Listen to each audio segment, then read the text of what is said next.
Hello YouTubers and vintage Honda passionates. This year what I'm doing on my CB360T is some light work.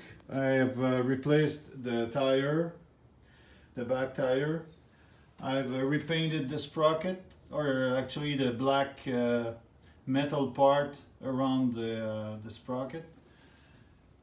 The chassis is pretty clean. I've probably painted it like 9 coats of black in 20 years ago, so it looks pretty good. What I'm really putting some efforts this year is on the engine. Now maybe because it's been 20 years and I'm getting old, but this thing is freaking heavy. I don't know if you realize how much it weighs. I guess it's around 80 pounds or something. I actually had a back issue after moving it around. So what I'm going to do, first I'm using this table to move it. And I'm probably going to build with 2x4s some kind of a frame to be able to move it around with someone to help me. And I'm cleaning all the parts. I've bought this nice bench grinder this year, and I'm going to use the grinder to polish the parts. The mufflers look very good.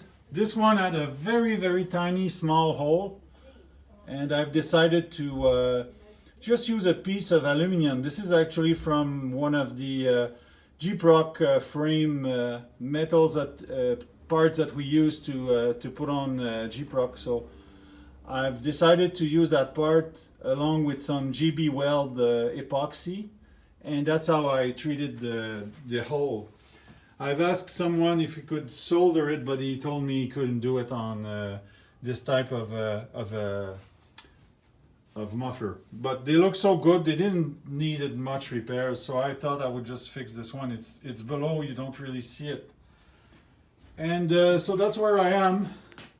I'm planning to clean the engine and to repaint it. I don't have the facilities of a professional, so I'm going to have to figure out a way to do it quick and dirty. I've bought this machine here from a provider in the States to soda blast the engine, so be able to clean it up, and maybe also use some SOS steel wool pads, excuse my English, and then we'll see. I'm going to use 2 different type of paints, of course, and then it will be a matter of reassembling the parts. I'm also planning to put a new fresh coat of black paint on some of those smaller parts. But I mean, on the average, the bike is in such a good condition. I mean, it looks wonderful. The seat is very good. So most of it is in very great shape. So just a bit of cleaning up and painting and reassembling everything, and it should be good to go. I'm also cleaning the carbs, of course. That's a standard type of work. And I'm going to retune it and then resynchronize the carburetors. So everything should be pretty neat at the end.